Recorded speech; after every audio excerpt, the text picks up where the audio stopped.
Daniel Padilla walang partner sa bagong serye. Ano kaya ang masasabi ni Catherine?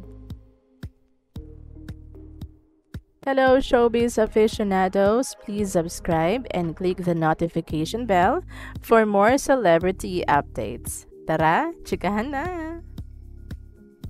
Sa 2025 pa ang target airing ng Incognito, ang action series ng ABS-CBN na pagsasamahan ni Richard Gutierrez, Daniel Padilla at Ian Veneracion. Kasama ring magbibida sina Maris Racal, Anthony Jennings, Kyla Estrada, Barbie Imperial at Baron Geisler. Ang Star Creatives ang producer ng series na kung hindi kami nagkakamali, first action series ni Daniel. Sa male cast, parang si Daniel ang ngayon palang sasabak sa action, kaya siya ang mas mabusisi sa paghahanda.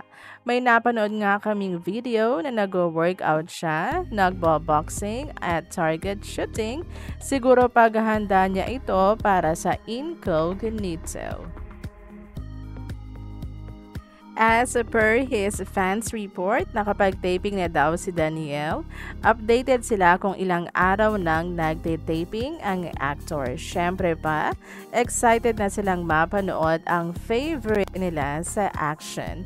Isa pang ikinaka-excite ng fans ni Daniel, first time niyang makakatrabaho si Ian na alam nilang may maitutulong kay Daniel.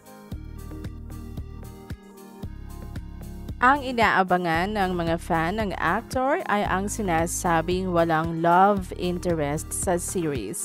Sakto daw ito sa gusto nilang mag-solo muna ang actor.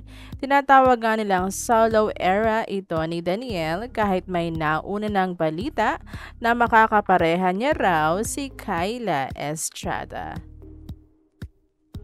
Mga ka-VLT, for more showbiz updates, please subscribe and click the notification bell to keep you posted.